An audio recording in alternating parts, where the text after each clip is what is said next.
Hey everybody, it's the Candle Ring Man from One of a Kind Jewelry, and today I'm going to show you how to make a copper bracelet out of 1/2-inch copper piping.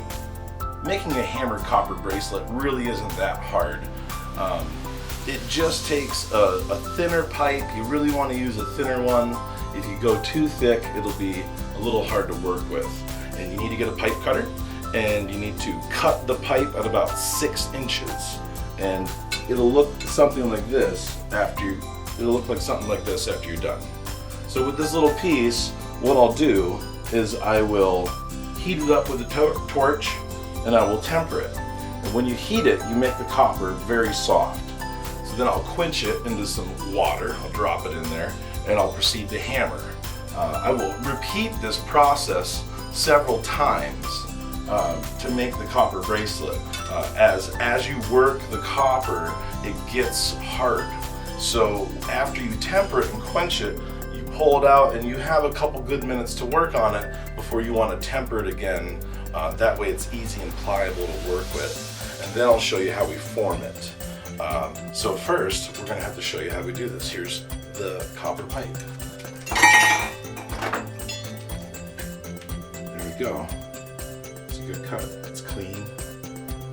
So, now we have the temper.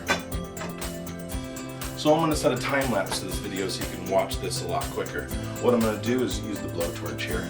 I'm going to fire it up, and I'm going to heat this up, like I said, many times. I'm going to use screwdrivers, metal tampering tools obviously are the best if you have those, but if you don't, I just use random things around the workshop that I have, different drill bits that have stars, different shapes to them, to get different textures of the copper.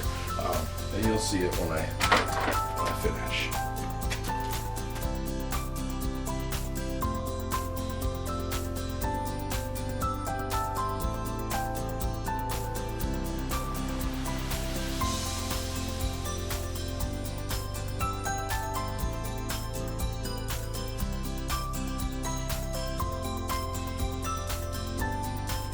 And you just take some sandpaper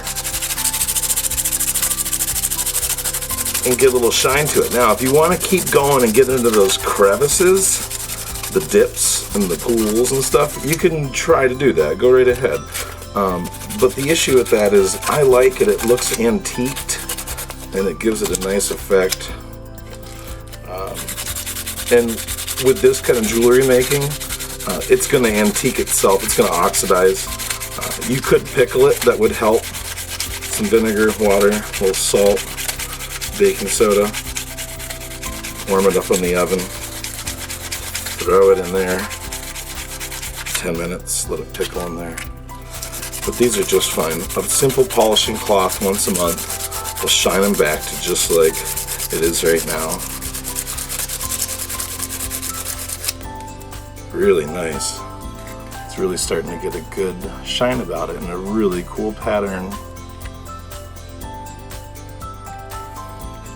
So in the back it has some heat markings in here too. So I'm just going to take the time to antique the back of it too. And it's pretty smooth right now on the ends.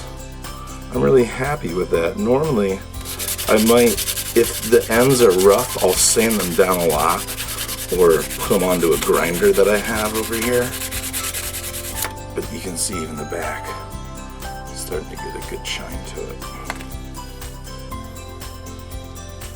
Very cool. So the front, honestly, still needs some hand sanding. I still want those antique looks, but you really got to dig into it to get a good shine going. Well, you can see that.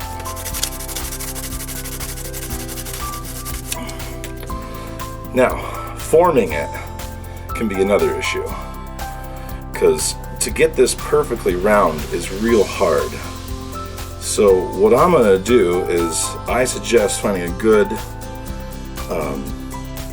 round surface, definitely a good round surface that you can bend this on, And even though I just tempered it and sanded it, I'm going to temper it again before I roll it onto an old propane bottle that I have. It's perfectly round.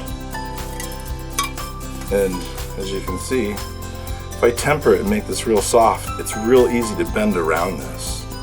And these ends are so surprisingly smooth, I'm just going to give them a light sand at the end. So here we go. One more tempering.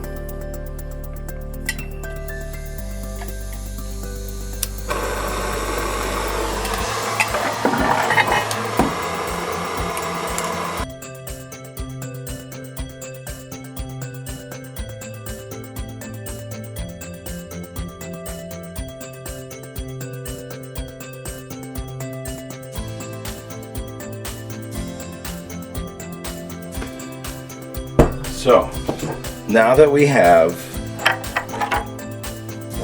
this tempered one last time, you can see that some of that coloring from the tempering came back, and that's okay. We want that. That color gives us that depth to that antiquing look that I'm going for. Give it one last sand, just a quick one here, and you know, just a light sanding on this surface here, you'll see it'll make a huge difference. Look at that, very nice. So it's tempered, it's soft, I'm ready to bend it. I'm going to use propane can. So we'll just see how this works. Yep.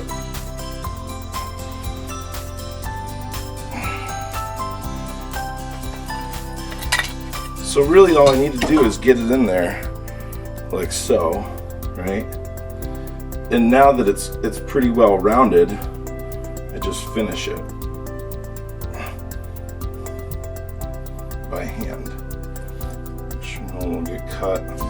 I mean, it is primitive jewelry, so there's a little bit of a jag to it always. But I think one way I can improve this is to get some flux in silver solder or lead-free solder and just tackle these ends. And if I soldered those, I think that would be pretty cool. I'll try another video on that and see how it works. But for now, here's the copper bracelet, hammered copper jewelry. Very interesting stuff. Here's an older one that I did. I make them for my wife, for family members, female family members for Christmas. They always wonder what kind of jewelry they're going to get. This year was hammered copper bracelets. Lots of fun. Hey everybody, I hope you enjoyed the video. Check us out on Facebook at One of a Kind Jewelry and thecandleringman.com.